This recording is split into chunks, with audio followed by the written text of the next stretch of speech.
Ho, ho, ho. Merry Christmas. Are you calling her ho? You.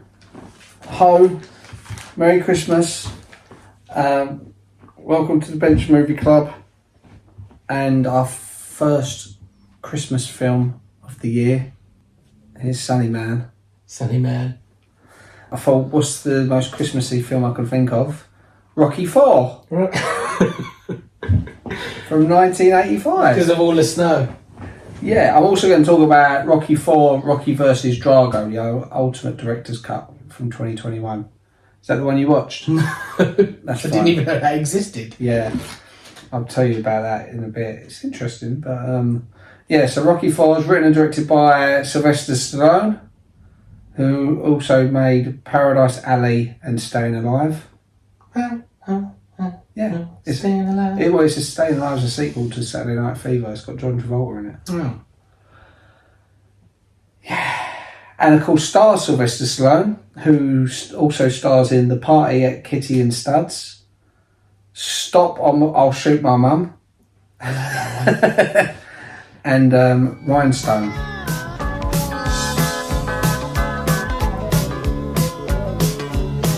But wiser, you created a monster, and they call him Frankenstein. No, I don't know. No, I've deliberately picked his worst films. I was going to say, what about Cliffhanger and whatever else Never he heard of does?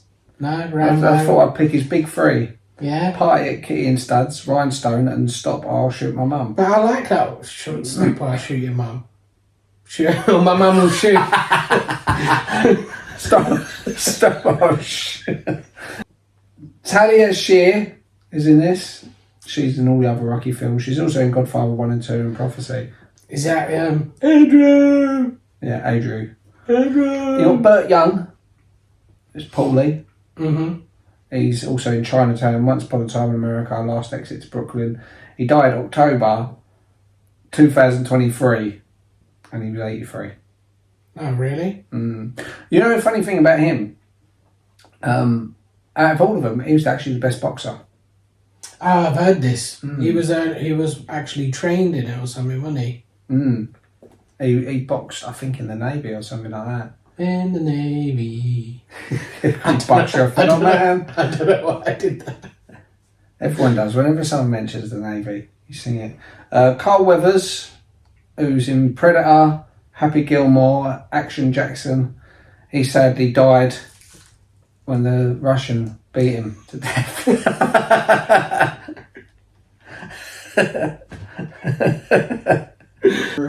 You've also got Bridget Nielsen, who was in Red Sonja, Beverly Hills Cop 2, and a film called She's Too Tall,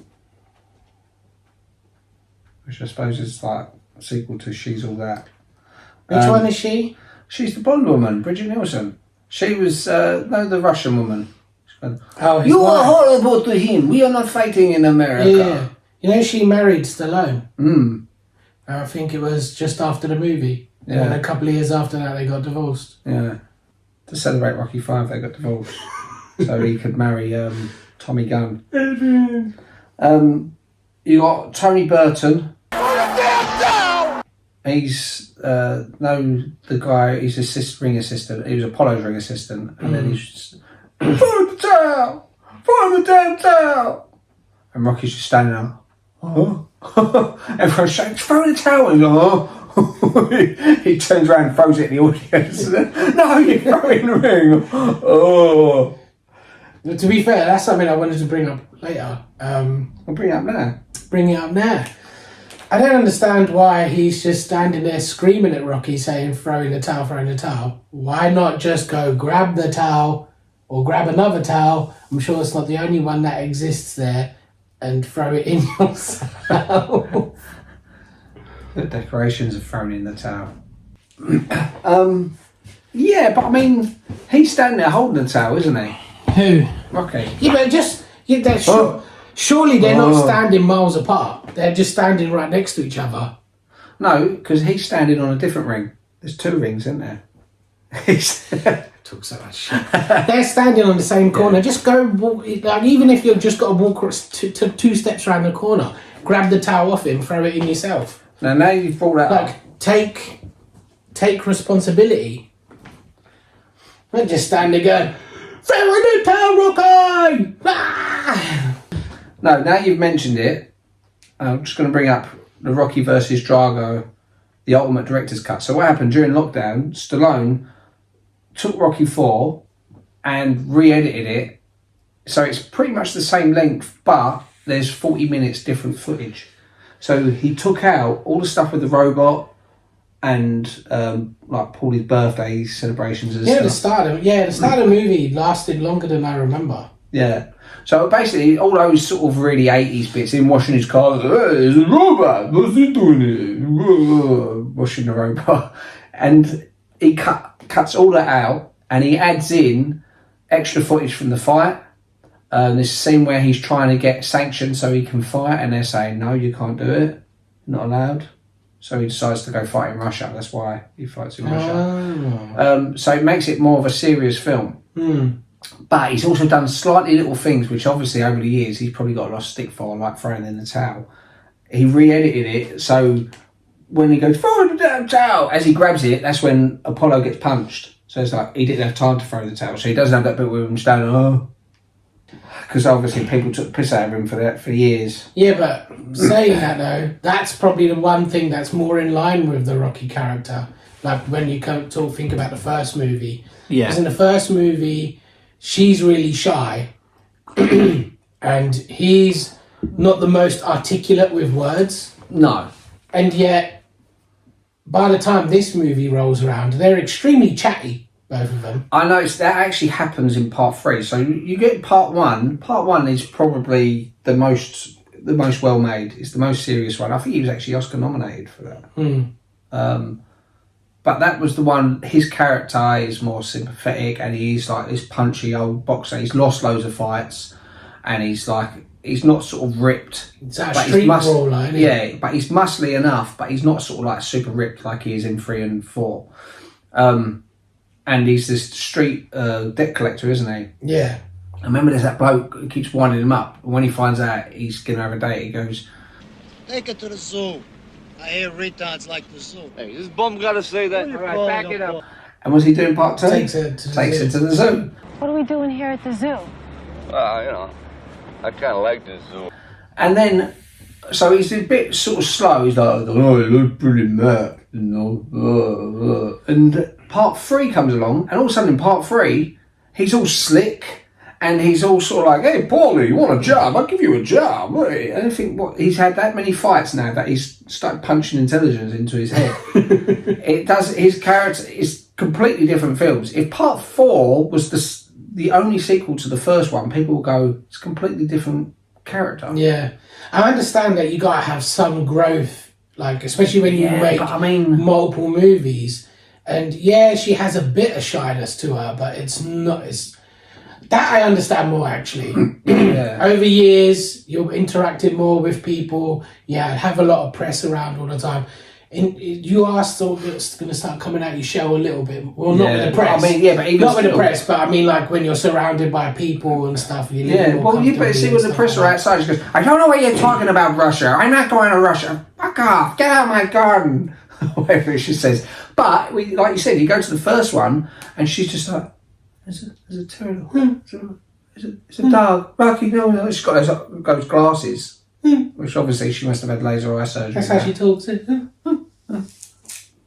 then he sort of like gets really sort of, I don't know, there's a bit where he's sort of like coming on really strong with her. And she's like, kiss me. It's cringy enough in the movie.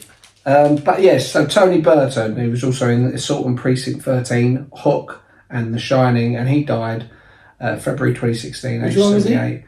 Throw in the damn towel! Oh, okay. I don't remember him in Hook. Don't you dare try to stop me this time, Smee. Try to stop me. Get up off your ass. He was actually a really good chess player in real life, because there's a scene where he's playing chess with a Russian guy. And the Russian guy's just sitting there like, what? Very anti-Russian, this film. That's why I've stuck this flag up, to counteract it. Dolph Lundgren, this was like one of his first leading roles. He had a small part in, was it View to a Kill? It was a James Bond film. Oh. He plays like a henchman or something. But after this, of course, he's done like Universal Soldier, Masters of the Universe, Red Scorpion, The Punisher. 8,000 people auditioned for the part of Ivan Drago. At first, Dolph Lundgren was turned down because he was too tall. Just leave it. He was too tall. Yeah. So what did they do? Shave off his feet? It says he got the chance to send photos and meet Sylvester Stallone, who told him he had a chance to get the part and advised him to gain 20 pounds of muscle.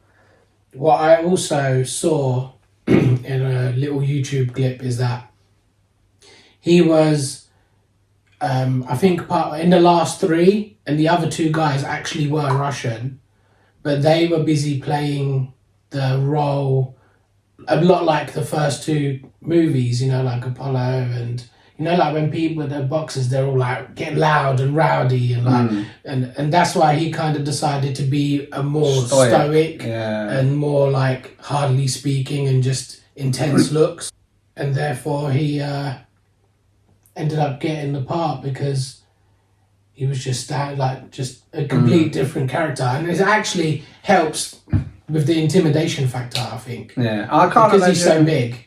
The thing is, he's perfect as the Russian. I think he's worked, and he's completely different. It sets him apart from Apollo Creed and Clubber Lang. He's Swedish as well, isn't he?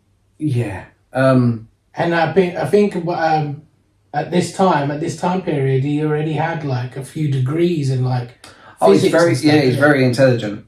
But you know what I always thought could have worked in a way if they'd had Schwarzenegger as the Russian. He played a Russian in Red Heat, didn't he? With James Belushi. Because he's slightly bigger than he's bigger than Stallone, is he? He's about 4 inches tall, and at the time he was really sort of muscly. You got to think this is the time of sort of it was just before Predator. Schwarzenegger actually helped him Commando train. Yeah, he used to wake him up. Wake up, train. No, but according to the internet, he helped him train to get into the right shape for the part.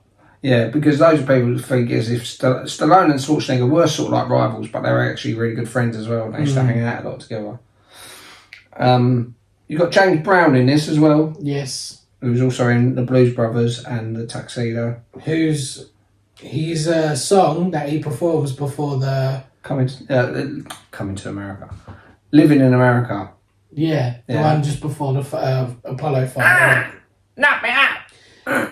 According to the internet, I realise single movie. Really? Yeah. The song was released as a single from the movie soundtrack and became Brown's first top 40 single in 11 years and the last of his career.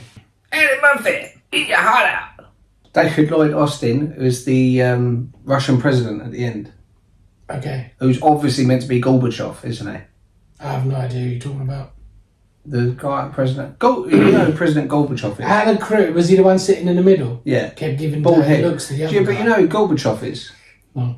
He was the Russian president in the 80s and his bald head with the little red bit on it. Maybe if I see a picture I might recognise, but... He's at the end of Street Fighter 2. Recognise. Do you remember when Zangief... Bison. No, if you win... if you win with Zangief... You win. The helicopter comes down and the Russian president gets out and they start doing the Cossack dance, don't they? Like the Rasputin dance. Did you ever complete it with Zangief? I don't think so. Well, you're not going to be impressed with this fact then. He also played Gorbachev in Naked Gun. No. Do you remember the opening of Naked Gun where Leslie Nielsen's beating up all those people and there's a bit where he wipes his head and it comes off and he goes, I knew it. That's Gorbachev. Okay. Anyway, it's the same actor. Thought that would impress you. He goes, Yes, yeah, I know how he goes. Alright. So all that time you never got that, you never got the fucking reference. When you was watching Naked Gun, go, why's he wiping his head? What did he know? I don't know. He's a famous world leader. I understood why he was doing it, because It was like the last one. I didn't understand. It was that. the last one under the Soviet Union before it turned into Russia. Ah, okay, Before it disbanded and all the other little countries split off. fair enough. Do svidenia. Can't say some Russian. No. Okay. We should have got some Russian vodka, but you can't bloody buy it anywhere now. Bloody Sainsbury's. I love the soundtrack to this film. Yes, very 80s. Yeah. Do you know what I was thinking? And some of them songs, if you took the lyrics out, they could be video game songs, in it. Yeah. You know, like Street Fighter and Yeah, stuff it's like very that. upbeat. Literally, there's a few times they're playing this, like the intro of the song or something, and it does. It's like you're. They could have easily could have been Street Fighter music or something like that. Now, unfortunately, the Goonies video I done last week. Things just disappearing. I know. Like the walls. The Goonies video I done last week is actually been restricted and won't be shown in Russia because of copyright reasons. I try and slip in little bits of music to, like we're talking about the soundtrack. I'd like to stick the songs in there underneath, so people go, "Oh yeah, that song, that's the one he's talking about." But I'm not gonna, because otherwise this won't get shown in Russia. I don't want the Russians to see it, so I'm just gonna sing the songs instead. No, just so Burning Heart. Yes. And the burning heart Comes up a few times. No. Here's a quest for it doesn't. No, it's just very similar songs, so that's why. The thing about that song is a bit where it goes, rising like a spire in the burning heart. And when I was a kid, I used to think he said rising like a spider climbing up the wall. And I just thought it's a great song. It's one of the best lyric-wise, it's one of the best songs on the soundtrack. But that particular line, it should be rising like a fire. I know it's obvious, but fire! He could get right into it saying fire, couldn't it? Yeah. And spires don't really rise. I mean, you build them and they've risen and then they just sit there. You know? Yeah, I don't know. I'm sure someone goes, yeah. I'm sure someone watching go, yeah, by the time someone said that. He's saying what we all think. Hearts on Fire, which is probably my favourite one, isn't it? Hearts on fire, strong desire. Is that the one on the credits? Is that the one on thing? Which one of them two? One of them two is the first song out of the credits, isn't it? No, right, you know what? There's one, I think it's Man Against the World. I don't know. Man Against the World. I don't really. That one's the weakest one on it. It's the last one on the soundtrack. Because if you buy the soundtrack's fantastic. I had it on CD and now I listen to it on Spotify. That's great if you're ever going to have a workout. Yeah. You put that music on, it's all right. To be honest, I was thinking about that. Maybe I'll put this on if I ever start exercising. It does motivate you though. It's like watching the Rocky films. Often motivates me. I watch it and I think, yeah, I'm going to go do some press-ups. I can't bother. Because you're watching a guy, like the montage of how strong he's getting and stuff. Yeah, you feel it's all in clips, isn't it? It's like quick. Double or nothing. Double or nothing. You've gotta give us stuffing. Gotta get stuffing. Christmas stuffing. Yeah, there's Eye of the Tigers on the soundtrack, but that's from a previous film anyway. So it's Living in America, No Easy Way Out. There's no easy way out, which I think was written about IKEA. Because I fucking hate that store. I think it's a great soundtrack, but that last song, Man Against the World, could have been Glory of Love by Peter Cetera, but Stallone rejected it and went with Man Against the World, because Man Against the World's by Survivor, who done those others, who done like Burning Heart and Eye of the Tiger. So he thought, yeah, you do a good song. But that Man Against the World's bollocks. They've done really good the other ones, but Glory of Love, you know that one? I am the man who will fight with my daughter. Yeah. I've heard that a few times. It's in Karate Kid too. Yeah, it comes up a few times, doesn't it? You'll be here. It's not in Rocky. No, I mean in life. In media, yeah. And yeah, well, it's a big song. I think it might have gone to number one, but that was because Rocky rejected it, or Stallone rejected it. They used it for Karate Kid 2. Okay. You know, and then people, that's a fucking brilliant song. It sounds like it could be on the Rocky soundtrack. Well, yeah, it was supposed to be. Yeah, because I think I've also heard it in things like that 80s show and stuff like that. What 80s show? The 80s show. Which one? Goldbergs. That's what it's called. For some reason I thought it was called that 80s show. There is one called... No, Goldbergs. Oh, is there one called that 70s show? Yes. But that's not what I was thinking of. I've heard it in things like Goldbergs and things like that. God, you've got too much time watching all this shit. Yeah, it's a show about the 80s. Got any facts? About... Rocky 4. Goldbergs. Yeah, got any facts about Goldbergs? I know Goldbergs, they do episodes based on various 80s properties. They've probably done one, like on Rocky 4. Oh, as I said earlier, about him being stoic. So, Stallone incorporated that idea by giving him a lot less lines, more close-ups, things like that, to amplify his silence. Yeah. But see, in Rocky versus Drago, he gets a bit more to do. Oh my God, just pull it off the wall. Leave it, it's fun. He gets a little bit, he gets more to do. And we should have done a drinking game out of it. Whoever's talking when one of them falls down has to do like a shot of something. And he gets so much more sort of screen time in this Rocky versus Drago, and you can actually, like, his acting comes across different. It doesn't come across so much of a monster. You actually sort of feel a bit more sympathetic for him. And you see a lot more of Apollo as well. Yeah. It's basically, the film is just about Apollo wanting to fight the Russian, dying, and then Rocky wanting to fight the Russian. Yeah. Everything else been taken revenge, out. Isn't it? So you don't get happy birthday Polly. That robot thing. Well, when I was a kid, that robot looked amazing. Yeah. And I kind of wanted one.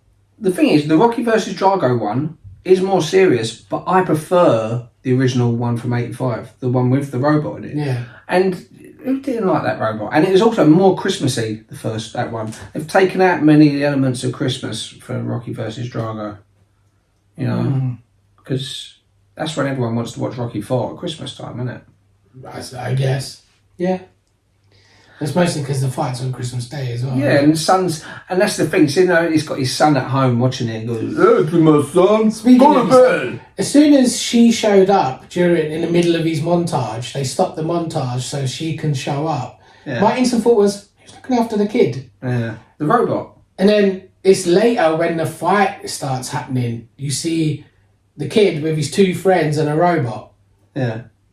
Literally a robot. And that answered my question, obviously, but I thought that's a bit much, innit? Do a drink. Yeah, but... But you know, in the fifth one, he loses his house, apparently because of some... He can't fight anymore. I think it said online that the accountant got Paulie, I think, to sign some document, and then he also wasn't paying all their taxes and stuff. Yeah. So that's why they lost everything. I think that's just media spin. What actually happened is because the authorities found out that these three kids were sitting around in a big house on their own, unsupervised by a robot, and the authorities didn't like it, so they just kind of...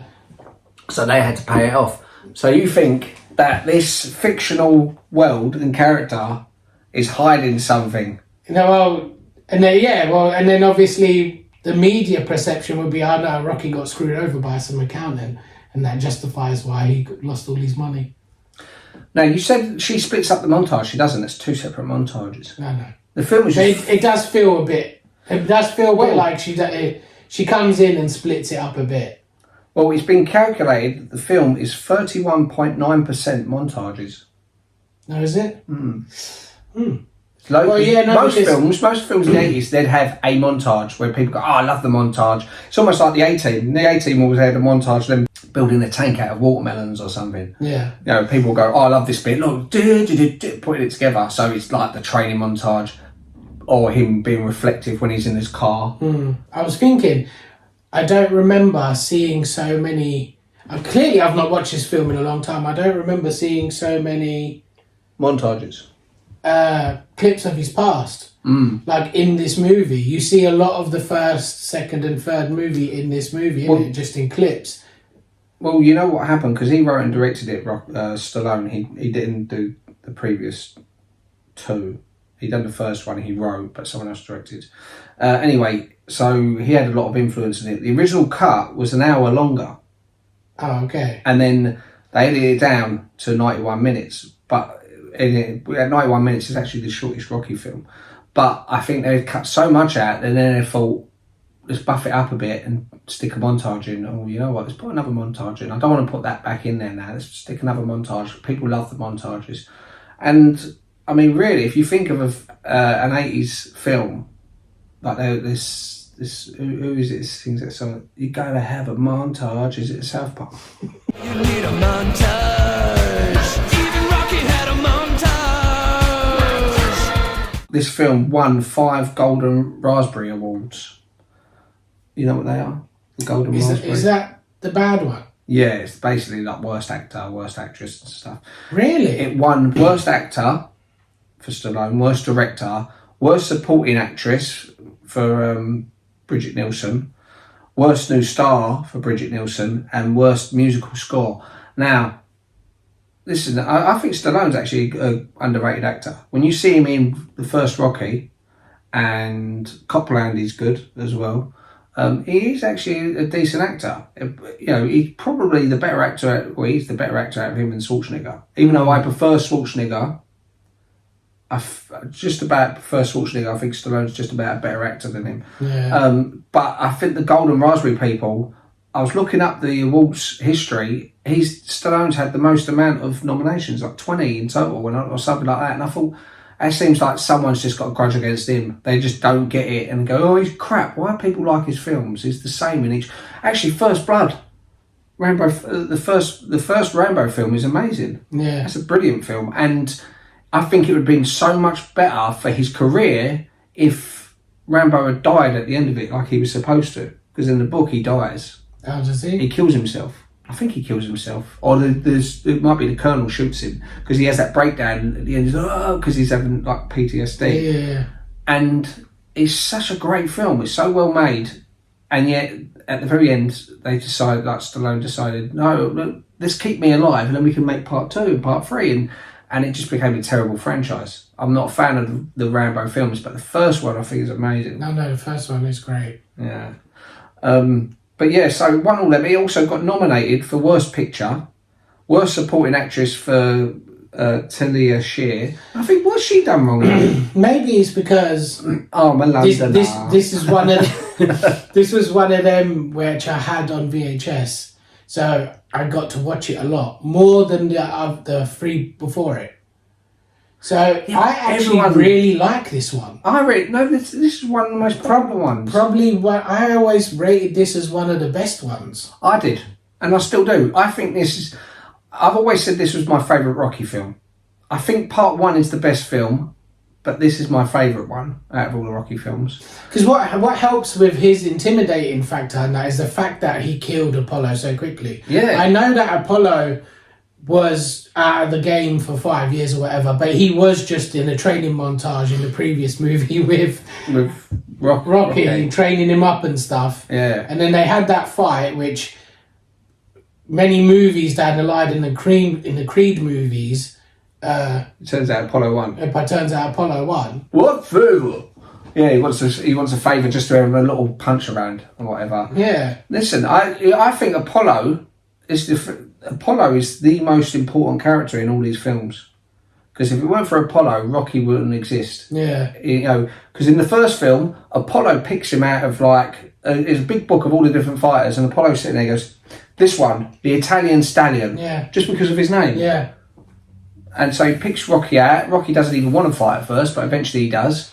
So it makes Rocky a household name. Part 2, Rocky is happy and he's one and done. He's like, hey, you know, I was a shit fighter. I couldn't fight for toffee.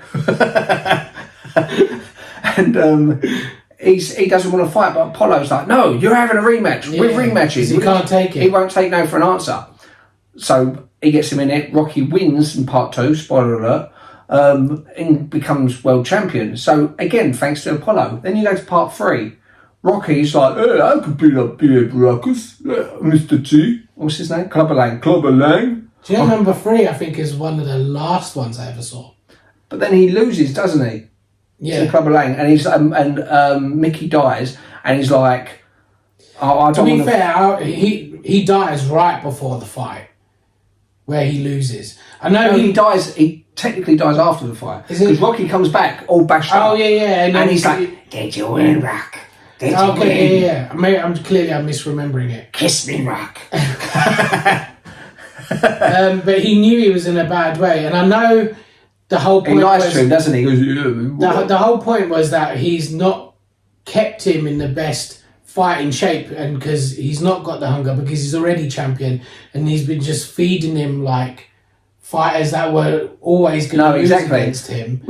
And then he goes, "That's it, I'm done." But the mental state of it, of like knowing that you're not in the best shape right now, you've just been told all this, and that the fact that the guy who you love and so much and respect so much is back there probably dying, and it's not the best mental state. So he was never going to win that fight. No, I don't. I think even if you took away those factors, he'd underestimated Clubber Lang because, like Mickey said, Mickey basically fed him like all these sort of journeymen, all these shit fighters, just to sort of bolster his career. It's like, no, retire. Mickey was looking out for him.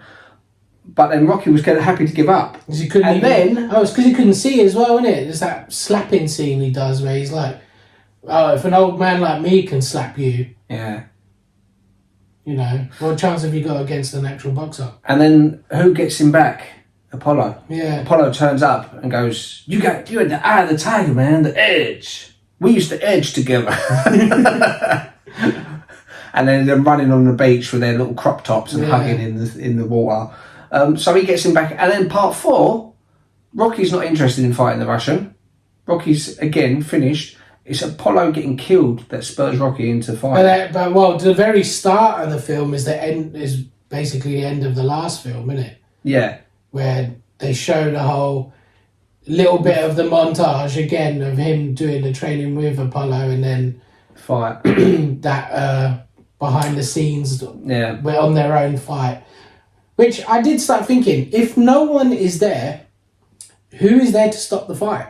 Because if they're going to get so aggressive with each other like the first 2. Yeah, but I don't think they were going to, because they're friends now. Yeah, no. But I think it's just like a sparring thing. And this is why. But there's still an element of.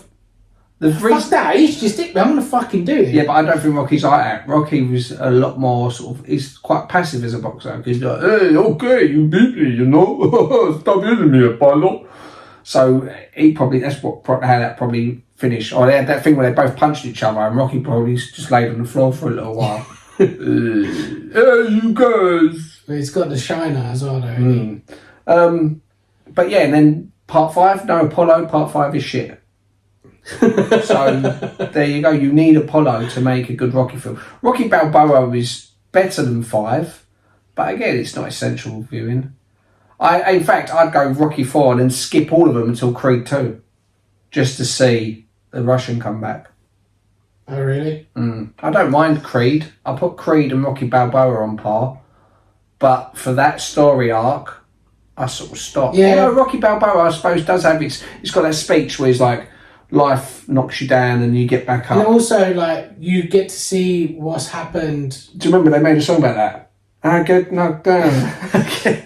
But you get to see where he's at, like how he's ended up in the restaurant and stuff like that. Yeah, no, I'll take it back. And Rocky Balboa is alright. And like Adrian is gone. Yeah. Adrian, she's gone.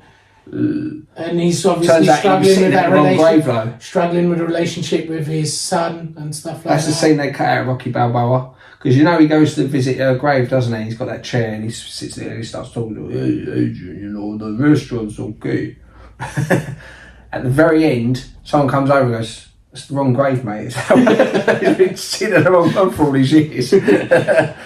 And I really enjoyed the first Creed as well. I wouldn't skip any. No, the 5th one is probably the most skippable.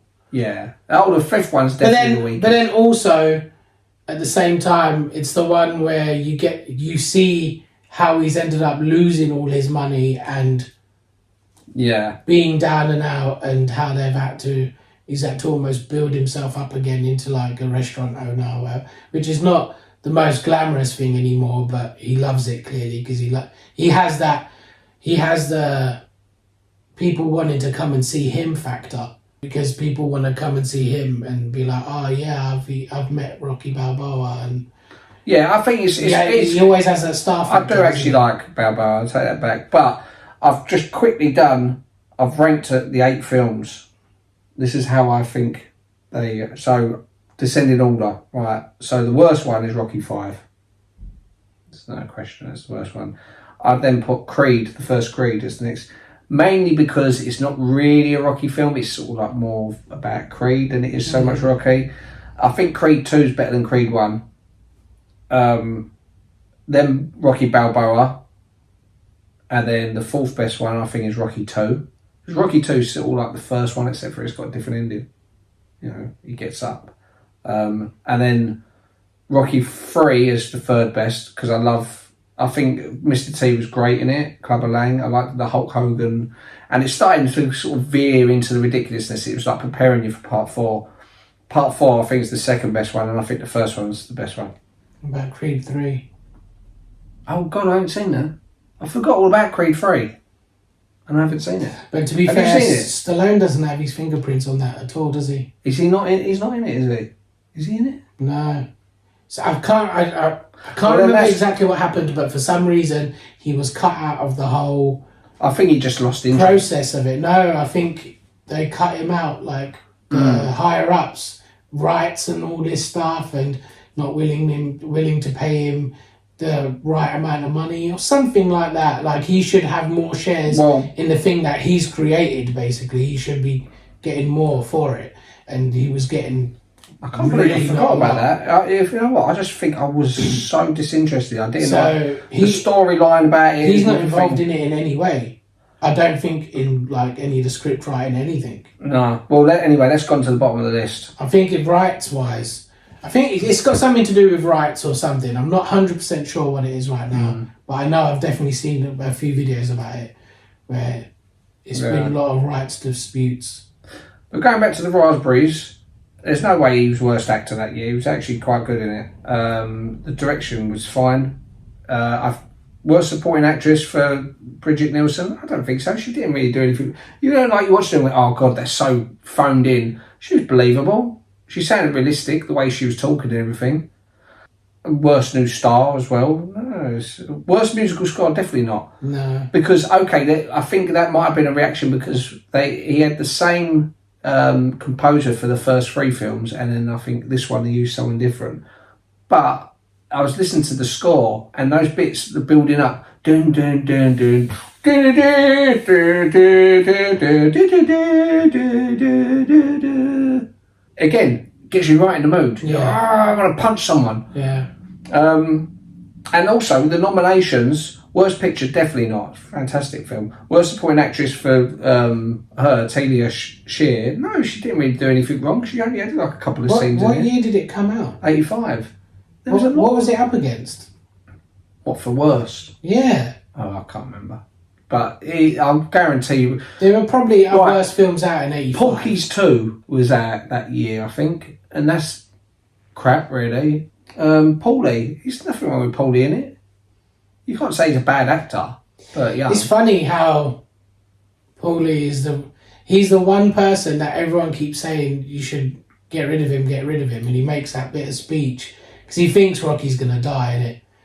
So he makes that bit of speech like, oh, if I could be someone. Yeah, I would love to be you, you know.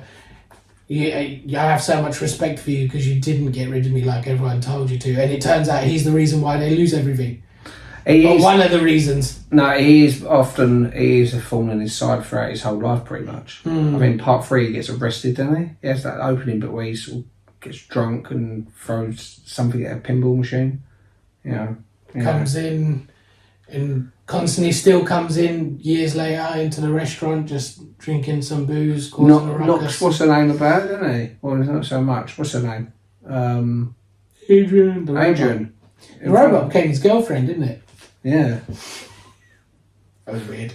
That robot was created by International Robotics Inc. and toured with James Brown in the 1980s. So it would come out on stage. Yeah, when I was a kid, I definitely thought of that robot. I used to think, that'd be cool. It'd be cool to have a robot like that. It would be cool. Now, when you think about having a potential robot in your house, it's scary as fuck. Yeah, but not that robot. That's not like artificial intelligence. It hadn't quite got to that stage yet. But that was a genuine robot because it was used. Stallone actually used it to help his autistic son, Sergio.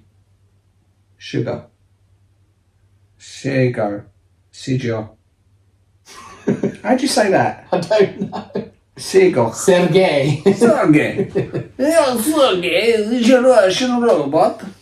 His end speech, know what he does at the end? Where he's like, I didn't like you. You can change. You can change. I can change. Has anyone got any change? He improvised all that. Oh, did he? Mm. It makes sense though. Yeah, because it sounds a bit sort of, I don't know what to think. But I think it's great. I'll tell you what, and this is something else that's different. You know, at the very end, so the Russian president gets up and starts clapping and whatever. In the new cut, in the ultimate thing, the Russian president doesn't. He gets out and walks out with the ump. Oh, does he? So loads of little changes like that. It's definitely worth watching.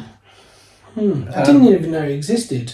Yeah, well, because he done it, and then they released it for one day in the cinema, and then that's it. Drago, or Dolph Lundgren broke his ribs, didn't he? Punched him because he was like, let's have a roof back, you think you're so hard. It was something heart. He had something wrong with his heart where there was swelling around the heart. The heart swelled up. He had a burning heart. Yeah. Just about to burst. That's probably why that song's in it. And then he had to be flown to hospital. His heart's on fire. And the insurance company didn't believe him.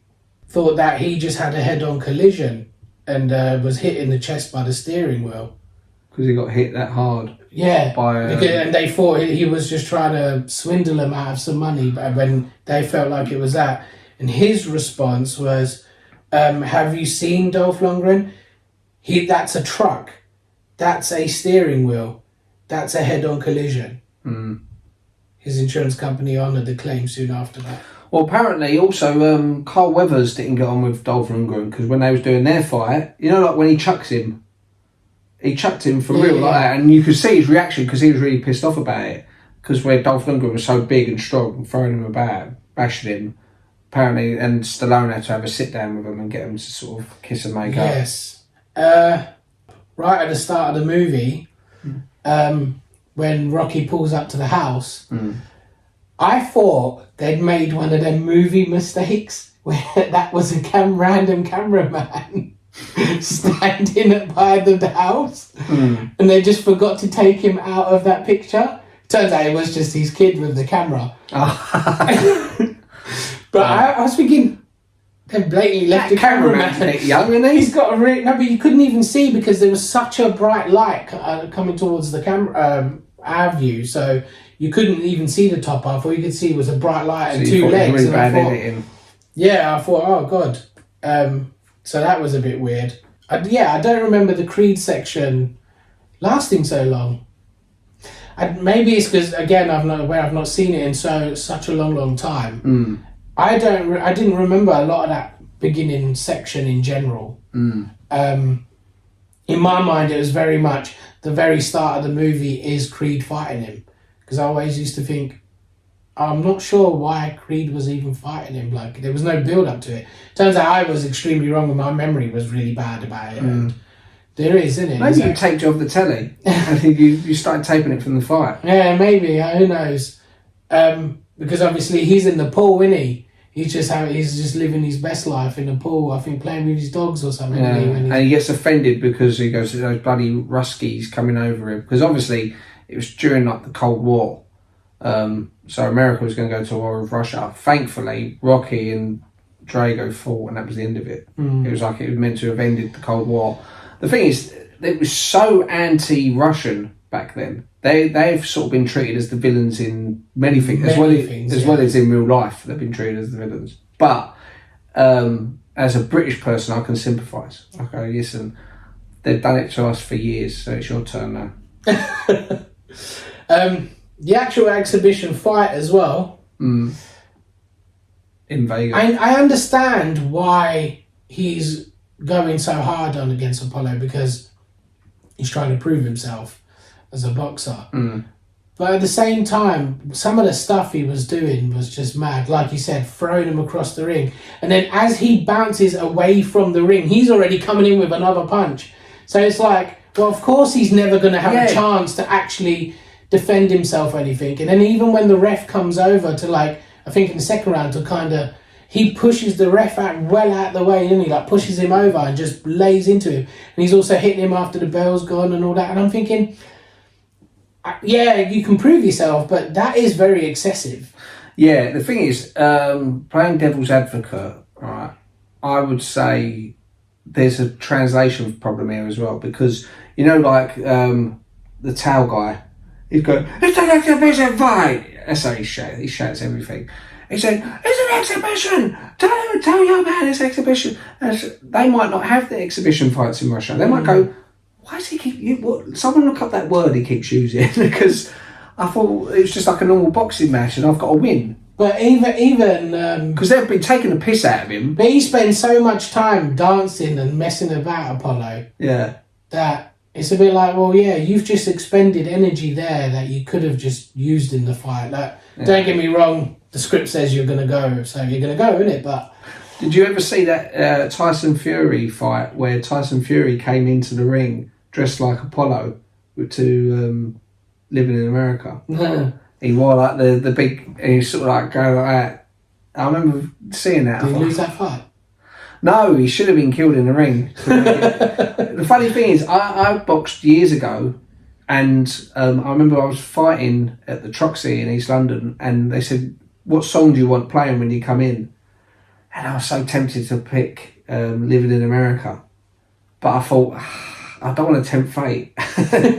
So I picked, I think, Breathe by Prodigy. But yeah, overall, film's great, music's great. Do you know when it's in Russia, out in the snow, that's actually Wyoming?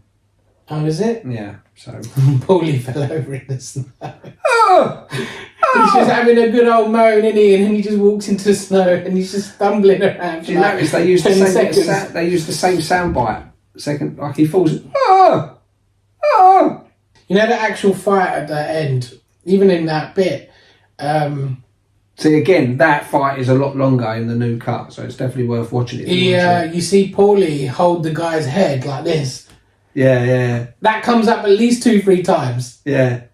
Yeah, you know what? I wondered, I was going to ask you about that, because watching this cut, it happens twice, and I thought it only happens once. Yeah, no, twice you see him do that, like, so excited, and it's like... The montage seemed longer as well. I know it was split in two, and I know it was basically, it felt like two separate montages, but even though it was just him training in Russia.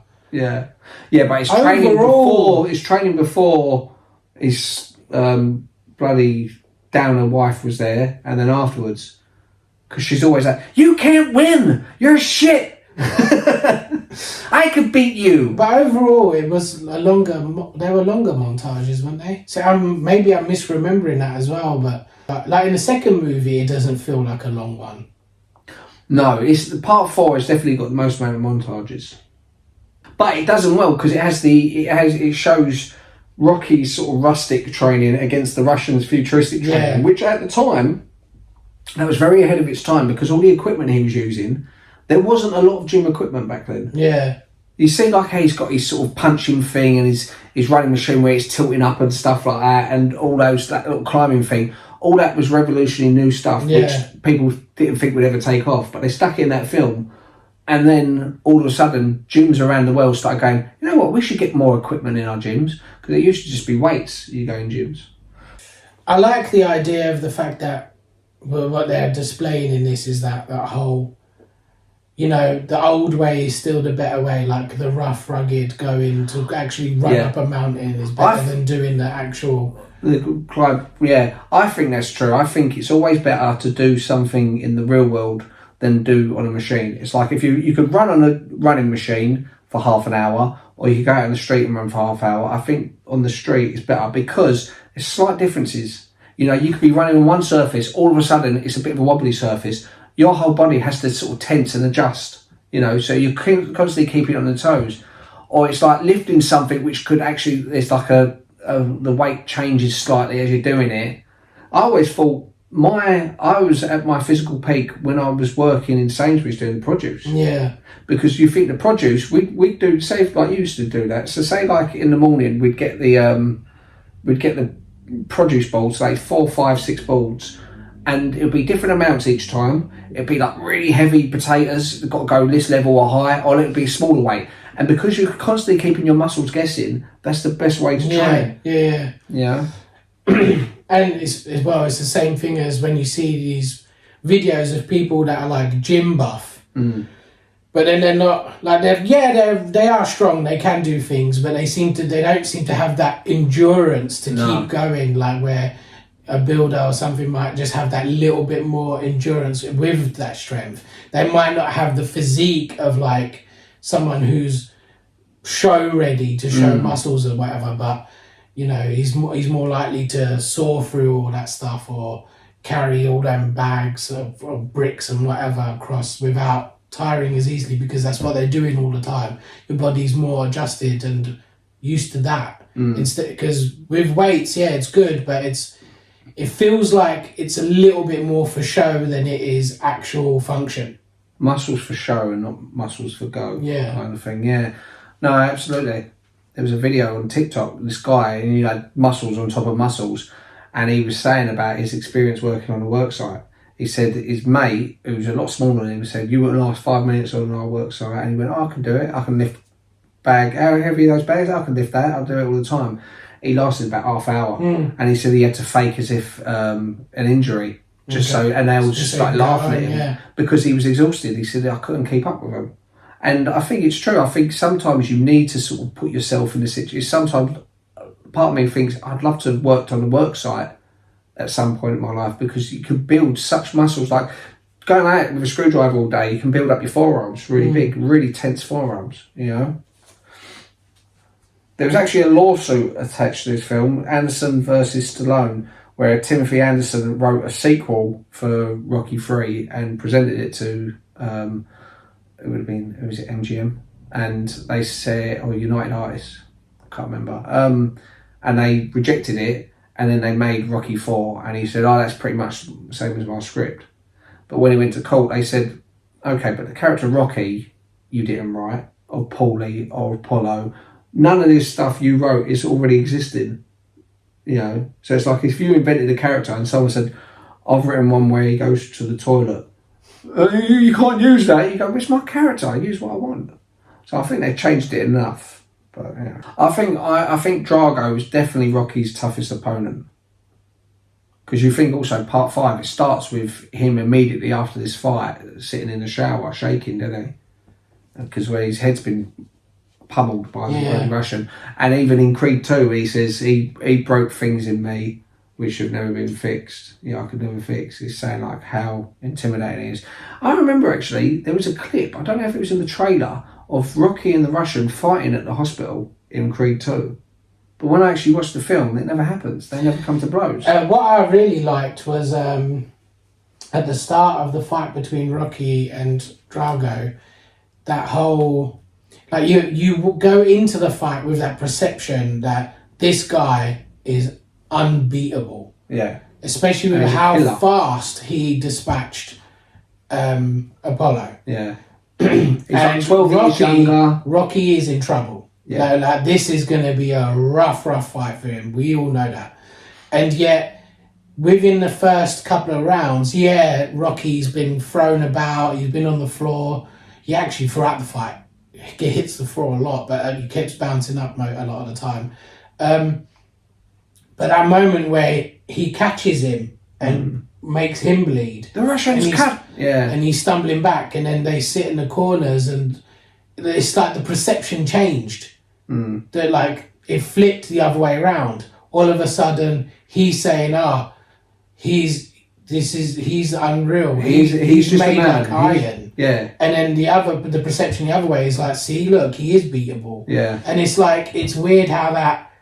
It's not weird. It's like... No, but it's good how it's good how it just... The perception changes so quickly all of a sudden.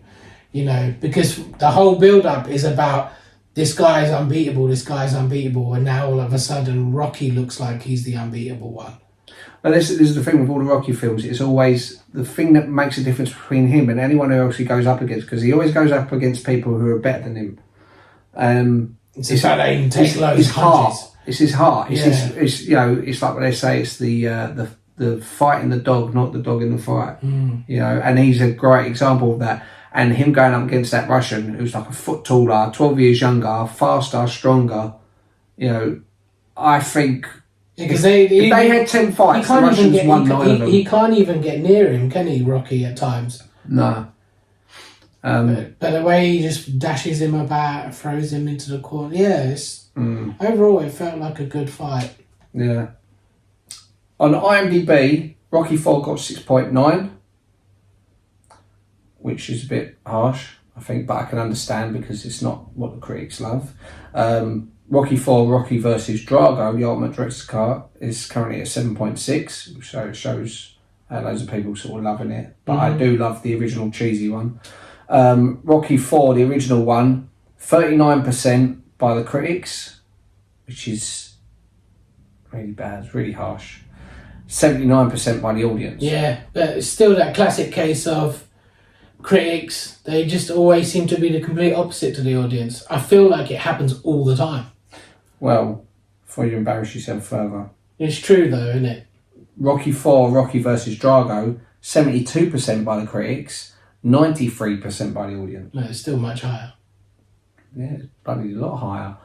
But again, if I will watch both of them, I do like both versions, and I do recommend you watch Rocky versus Drago because it shows you so much more. Ideally, I'd like a cut which has got all the extra footage but keeps the original Rocky 4 footage as well. So like an extended version. Yeah, I'm happy to sit there because they're both about because the new one. How long's Rocky 4 on there? It was about 87 minutes, right? Rocky 4 is 87 minutes.